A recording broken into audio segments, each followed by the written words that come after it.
বাংলার রাজনীতিতে কি নিঃশব্দে ফিরছে লাল ঝড়, নাকি এটা শুধুই সোশ্যাল মিডিয়ার হাইপ, ফেসবুক, ইউটিউব আর টুইটারেই আটকে?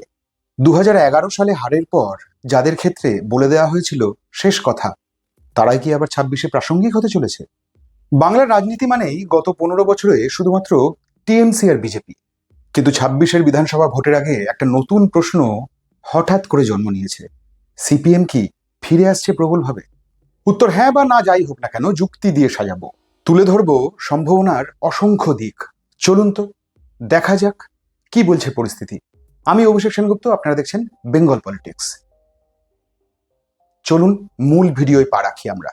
2011 সালে ক্ষমতা হারানোর পর সিপিএম কার্যত মুছে গিয়েছিল এ রাজ্য থেকে। যারা 34 বছর সাম্রাজ্য করেছে, যারা 34 বছর ধরে ক্ষমতার দখলে ছিল, ক্ষমতার কেন্দ্রে ছিল, তারাই আশ্চর্যজনকভাবে কার্যত ধীরে ধীরে অন্ধকারে তলিয়ে গিয়েছিল। রাতারাতি ভেঙে পড়েছিল দলীয় কাঠামো, দুর্বল হয়ে পড়ে সংগঠন।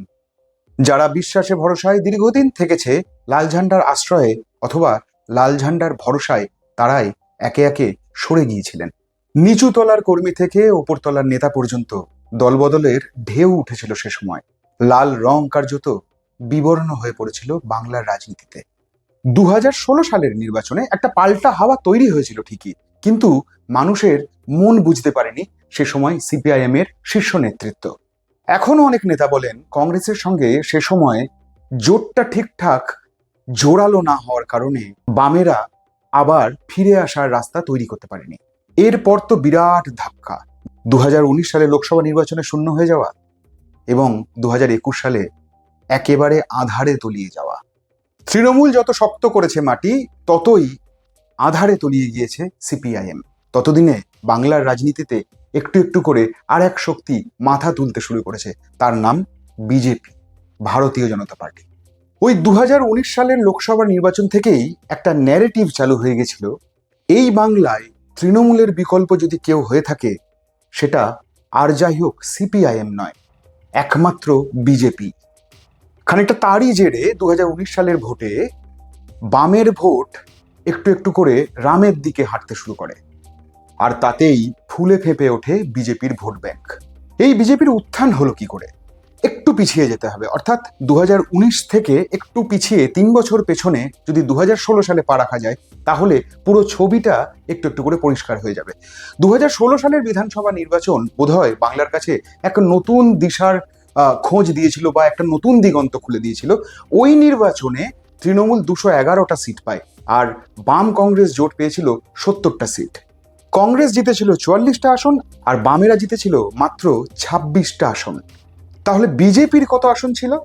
মাত্র 3। অর্থাৎ নরেন্দ্র মোদীর দল এ বাংলায় তখন কার্যত শিশু। সেই শিশু যারা, তারা 5 বছরের মধ্যে পুরো খেলাটাকে ঘুরিয়ে দিল। অর্থাৎ বামের ভোট ধীরে ধীরে ধীরে ধীরে রামের দিকে যখনই পা বাড়াতে শুরু করলো, ততই অন্ধকার নেমে এলো বামের ঘরে। নিঃস্বতা, রিক্ততা গ্রাস করে ধরল লাল ঝান্ডাকে। 2021 সালের নির্বাচনে বিজেপি পেল 77টা আসন।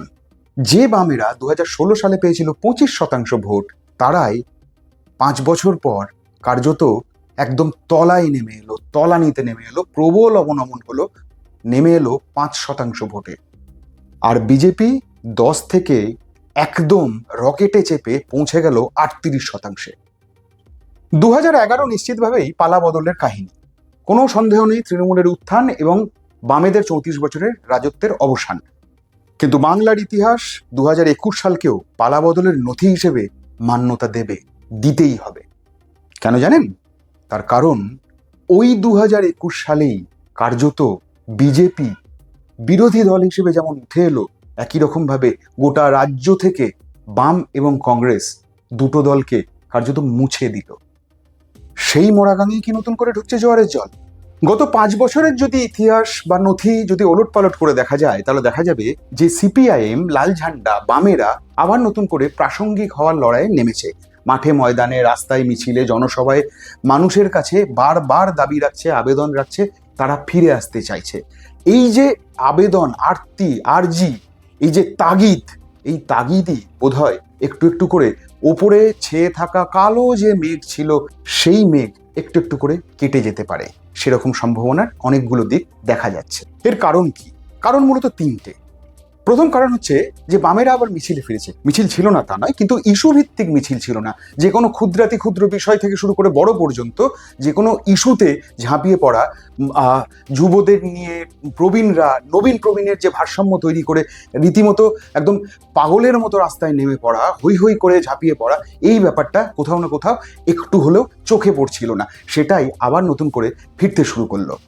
আর কে না জানে, তাগিদ যখন একটা পক্ষ দেখায়, তখন উল্টো দিকে থাকা মানুষ হন বা জনতা হন, যেই হন না কেন, তিনি কোথাও না কোথাও ভাবতে শুরু করেন বোধহয় ফিরে আসার কোনো ইঙ্গিত মিলছে। 2 নম্বর কারণ অবশ্যই গ্রাম এবং শহরের মধ্যে একটা সংযোগ তৈরি করা। এটা নিয়ে কোনো সন্দেহ নেই।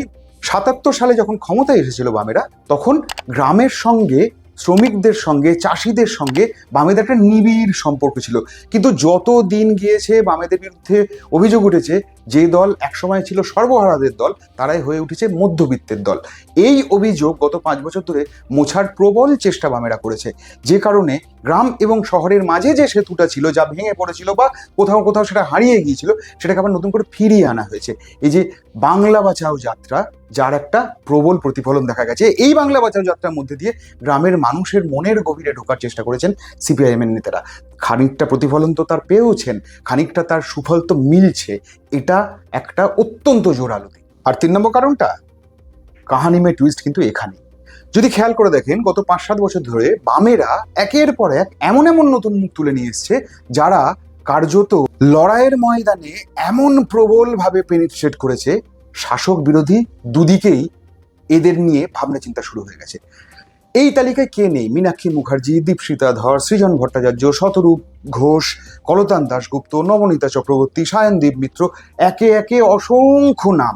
যে নাম শুধুমাত্র শহরে নেই, যে নাম মফস্বলে রয়েছে, যে নাম গ্রামে রয়েছে, যে নাম জেলায় রয়েছে।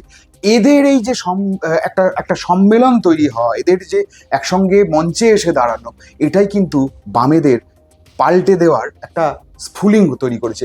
এই ধরনের যখন স্পার্ক থাকে, তখন কিন্তু মানুষ বিশ্বাস করতে শুরু করে বদল একটা হচ্ছেই। যদি বদল না হয়, তাহলে এক ঝাঁক ছেলেপিলে, যদি একটা দল কার্যত অন্ধকারেই তলিয়ে যেতে থাকে, তাহলে কেন নতুন প্রজন্ম হঠাৎ করে এই দলটাকেই আঁকড়ে ধরে উঠে আসার চেষ্টা করবে কেন?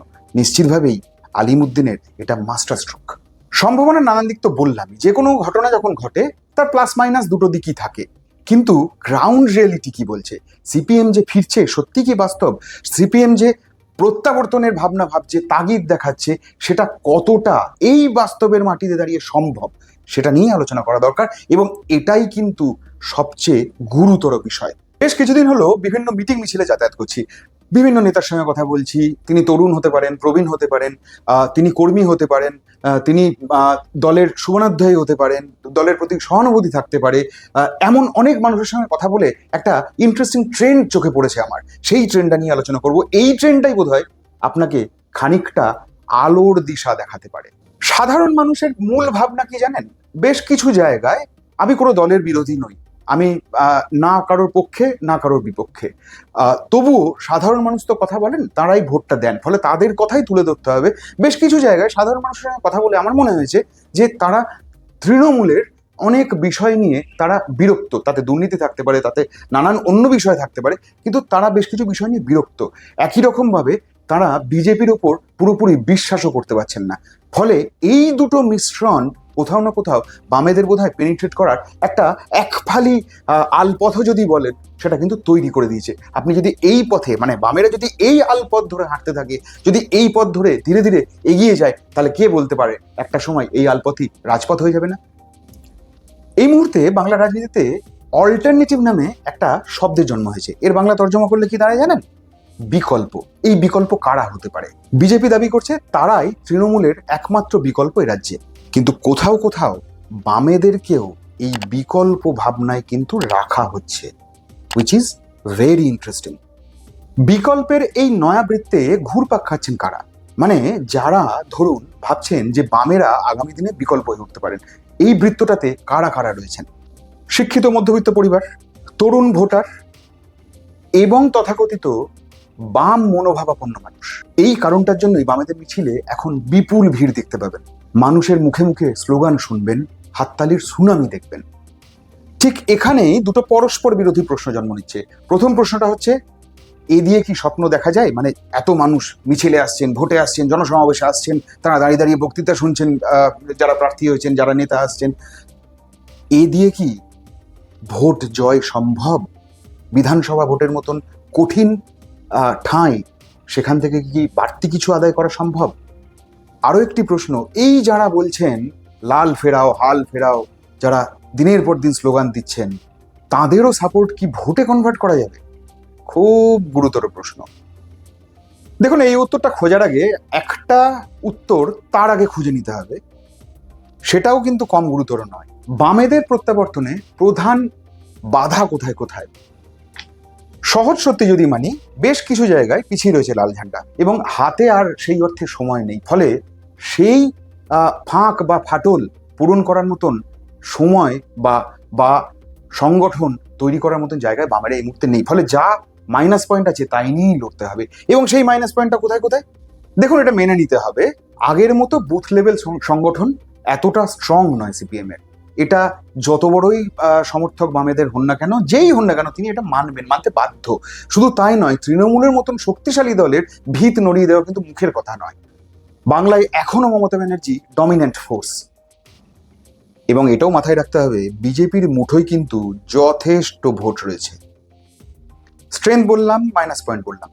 প্রশ্ন পিঠোপিঠি নিশ্চিতভাবেই আপনার মনে আসছে, তাহলে কি সিপিএম ফিরছে?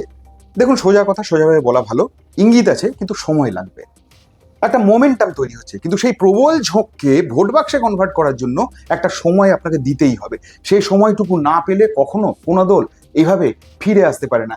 দেখুন, ইতিহাস কিন্তু, আপনি যদি ভারতবর্ষের ইতিহাস ধরেন কি আন্তর্জাতিক ইতিহাসও ধরেন, যে কোনো দলের প্রবলভাবে ফিরে আসা বা সর্বশক্তিশালী হয়ে উঠে আসা, এই দুটো ক্ষেত্রেই কিন্তু দেখা গেছে যে একটা নিশ্চিতভাবে একটা সময় তারাও দিয়েছে, যেখান থেকে তাদের বিপ্লব, তাদের আন্দোলন, তাদের চেষ্টা, তাদের দর্শন, তাদের ভিশন, যাই বলুন না কেন, সেটা প্রতিষ্ঠা করতে পেরেছে মানুষের মনে। 2011 সালের কথাই ধরে নিন, মমতা 98-99 নাগাদ দলটা খুললেন, তারপরে দেখা গেল মমতার ক্ষমতায় আস্তে আস্তে 2011 সাল লাগলো। অর্থাৎ বিরোধী দলনেত্রী হিসেবে মমতা কন্টিনিউ গোটা রাজ্য জুড়ে ছুটে বেরিয়েছেন এবং মানুষকে বুঝিয়েছেন যে তিনি ক্ষমতায় আসতে চান এবং তিনি সেরা বিকল্প। মানুষ ভরসা রেখেছিল, মানুষ আস্থা দেখিয়েছিল।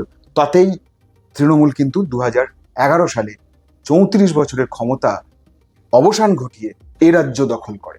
ঠিক এই অ্যাঙ্গেল থেকেই মানতে হবে যে 2026 সালের বিধানসভা ভোটে সিপিএম জিতবে এবং ক্ষমতা দখল করে নেবে, এরকম কোনো সম্ভাবনা নেই। দেখুন, এটা বললে মিথ্যা কথা বলা হবে, কিন্তু সত্যিটা কি? সত্যিটা হচ্ছে যে 2026 সালের দিকে তাকিয়ে সিপিআইএম যদি বেশ কিছু সিট নিতে পারে, যে সম্ভাবনা প্রবলভাবে দেখা যাচ্ছে, যদি আসন কিছু নিতে পারে, তাহলে আত্মবিশ্বাস বলে তো একটা বিষয় হয়। সেই আত্মবিশ্বাসের জায়গাটা যদি শক্তিশালী হয়ে ওঠে, বা আত্মবিশ্বাস তো খানিকটা সংক্রামকও হয়, যদি আপনার মধ্যে যদি আত্মবিশ্বাস সঞ্চারণ হয়, তাহলে আপনার পাশে থাকা মানুষ, আপনার পাড়ার মানুষ, বা আপনার গ্রামের মানুষ, বা আপনার শহরের মানুষ কিন্তু আস্তে আস্তে ওই আত্মবিশ্বাসে সংক্রমিত হয়ে পড়ে। ফলে দেখা যায় একটা দলের সমর্থকরা কাঁধে কাঁধ লাগিয়ে একটা যুদ্ধে নেমে পড়ে এবং সেই যুদ্ধ জিতেও যায়। ফলে সিপিআইএমকে কিন্তু এই মুহূর্তে বেশ কিছু আসন নিতে হবে। দেখুন, বাম যতই আমরা বলি না কেন, বাম ঐক্য, বাম জোট, এসব যতই বলি না কেন, সিপিআইএম হচ্ছে কিন্তু এই বামেদের মুখ। ফলে বামেরা যদি দিনের শেষে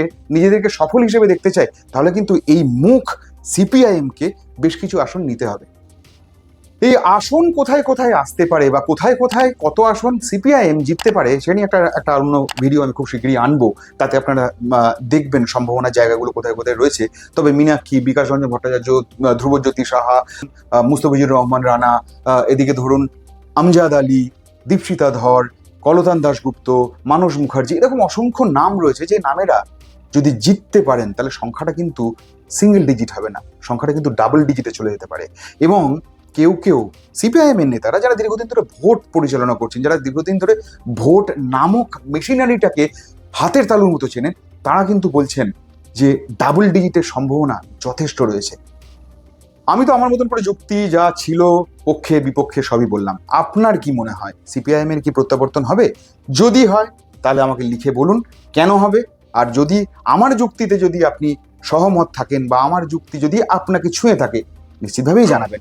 আপনার সঙ্গে দেখা হচ্ছে তাহলে পরের ভিডিওতে নতুন একটা বিষয় নিয়ে, যে বিষয় আপনার কাছে ইন্টারেস্টিং বলে মনে হবে। ধন্যবাদ, ভালো থাকবেন, দেখা হচ্ছে আবার।